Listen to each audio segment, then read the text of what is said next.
beloved Boss Mike Cervera.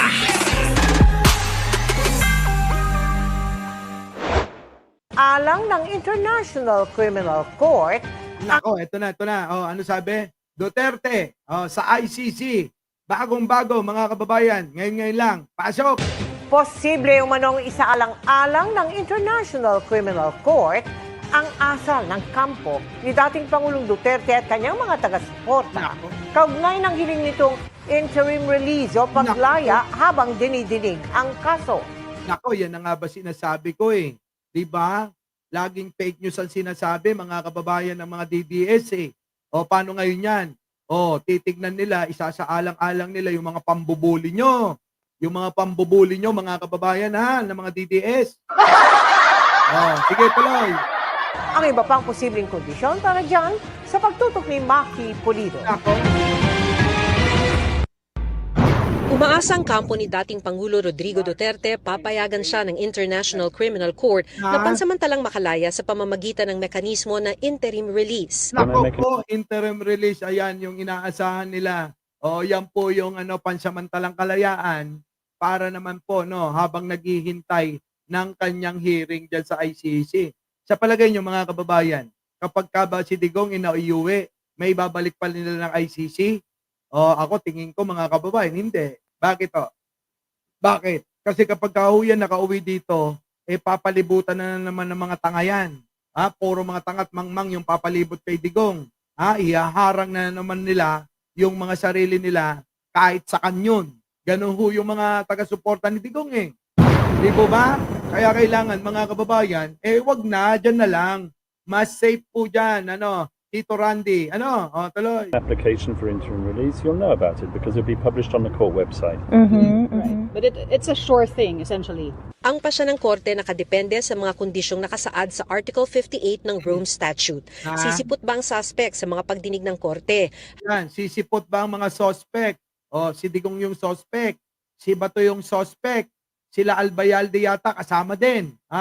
Si Bongo yata kasama din. Yan bang mga yan sisipot? Yan ang tanong.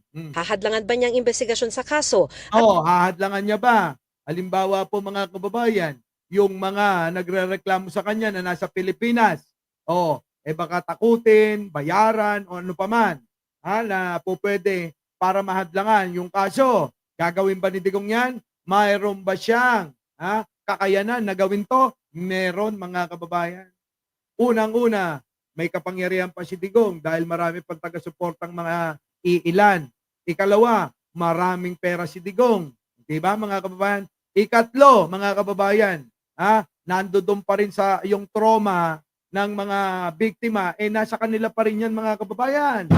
Kaya pwede na gawin yan ni Digong lahat. Di po ba? Ngayon mga kababayan, baka naman gusto nyo mag-like. Wala pa tayo 1,000. Magli-5,000 na tayo. Game. Gagawa pa ba siya ng mga krimen na kinasangkutan niya? Na syempre, ano pa ba masilbi ng buhay ni Digong? Syempre gagawa yan. Baka nga unahin kayo eh. Baka nga unahin kayo eh. Di ba? Tuloy. Rome Statute, pwedeng warrant of arrest or pwedeng summons. Now, obviously, hindi inisyo yung summons kasi nakita ng korte na hindi siya kusang pupunta kung summons lang. So, warrant of arrest. Sabi ni Attorney Joel Butuy, Alam naman natin na iniiwasan ni Digong. Di po ba? Yung warrant pa nga, iniwasan niya na ng iniwasan, mga kababayan eh. Gusto pa nga tumakas. Di ba nga, sabi pa nga nila humingi pa nga ng asylum sa China yan. Di ba? Sabi nila. Napakasimple. Tapos sasabihin ninyo, palayain, pansamantala. Malabo ako, hindi ako papayag. Di ba? yan isa sa 5 Filipino ICC accredited lawyer, ikokonsidera rin daw ang asal ng kampo ni Duterte at ng kanyang mga taga-suporta. Asal ni Duterte at taga-suporta. Kung inyong maalala mga kababayan, yung asal nilang yan, tulad ni Digong, palamura, kung ano-ano mga panghamon ang ginawa niya sa ICC. Ngayon nandiyan na, bakit ngayon mga kababayan? Para bang tila siya ngayon yung magmamakaawa. Di po ba? Siya ngayon yung magmamakaawa sa ICC ngayon, samantalang noon minumura-mura niya lang at hinahamon pa niya. Tapos ngayon, magmamakaawa lang pala. Di ko mag-get si Digong. Isa pa, yung mga taga-suporta nila. Anong mga pag-uugali yung mga meron diyan, mga kababayan. Hindi ba parang mga nasasapian ng 13 demonyo? Akala mo talaga, kayang-kaya na nila eh. Kita nyo kung sino-sino binabash nila. Di po ba? Yan po yung kinukonsidera ngayon at tinitignan ng ICC. Paano ngayon yan? Buti sana kung mababait sila na tulad natin. Na mag-aantay lang tayo na kung ano mangyayari, hindi tayo magre-react at hindi tayo magbibigay ng ating opinion dyan sapagkat yan po mga kababayan ay nandiyan dyan na nga sa ICC.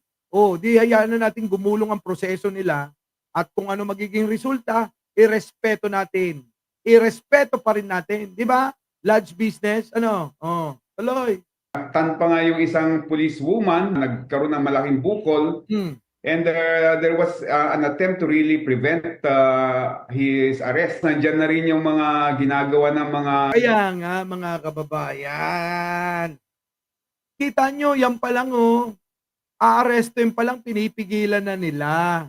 Paano pa kaya yan kapag nakauwi ng Pilipinas?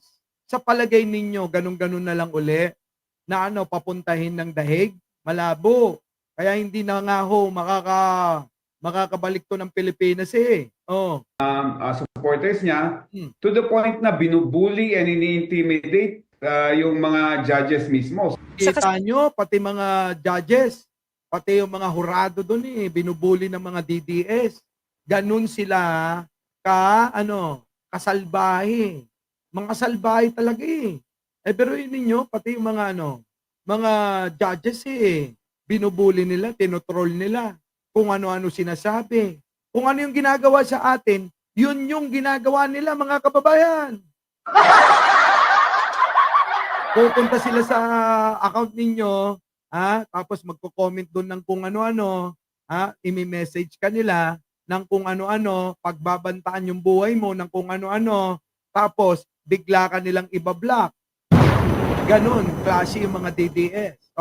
Sa isaya ng ICC, hindi bababa sa 6 na akusado ang pinagbigyan sa kahilingang interim release. Noong 2021, kinilala ng korte ang voluntaryong pagsuko ng Kenyan lawyer na si Paul G. Cheru na nagpakita raw ng kusang loob na pagtanggap sa jurisdiksyon ng ICC. Mababa rin daw ang parusa sa kaso niyang panunuhol sa mga testigo. Ang dating Congolese rebel leader na si Jean-Pierre Bemba Gombo, pinalaya rin noong 2018 matapos mapawalang sala sa kasong war crimes at crimes against humanity. Yun naman pala, pwede naman palang mapalaya bakit hindi na lang natin hintayin, mga kababayan? Di ba? Hintayin na lang natin. Laybayan. Tuloy. At naisilbi na rin niya noon ang lampas 80% ng sentensya para sa hiwalay na kasong offenses against the administration of justice. Ang ICC merong kasunduan sa bansang Belgium at Argentina para sa pagkustodiya sa mga suspect na mabibigyan ng interim release. Sakali mang bigyan ng interim release si Duterte, magtatakda ng mga kondisyon ng pre-trial chamber 1. Halimbawa, pangakong sisipot sa pagdinig o hindi kokontakin ang sinuman sa mga testigo. Yun, kita nyo, mga kababayan, sa palagay nyo, hindi gagawin ni Digong yon? Malabo po yan. Malabo na hindi gagawin ni Digong yan. Baka nga takutin pa yung buong pamilya, pamasakir pa niya Hihingan din ang opinyon ng abogado ng mga biktima maging ang Office of the Prosecutor ng ICC. Giit ng mga abogado ng mga biktima, tututulan nila ito. Kita nyo, ito yung mga abogado ng biktima. 1, 2, 3, 4, kasama si Conti.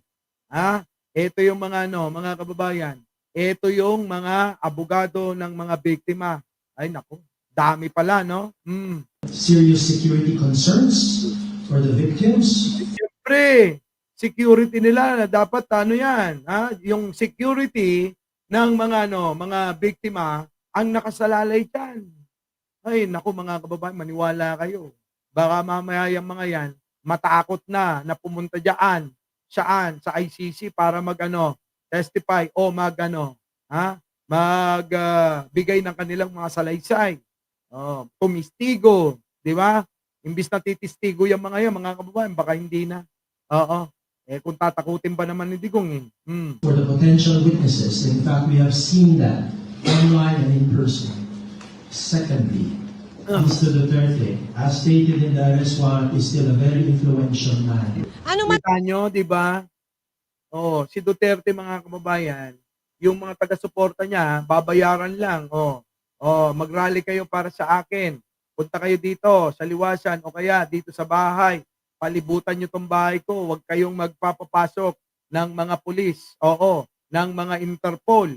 Kita nyo? Di wala na. Di ba? Wala na mangyayari sa kaso. So ano masasabi nyo rito mga kababayan? Our beloved Boss Mike Cervera.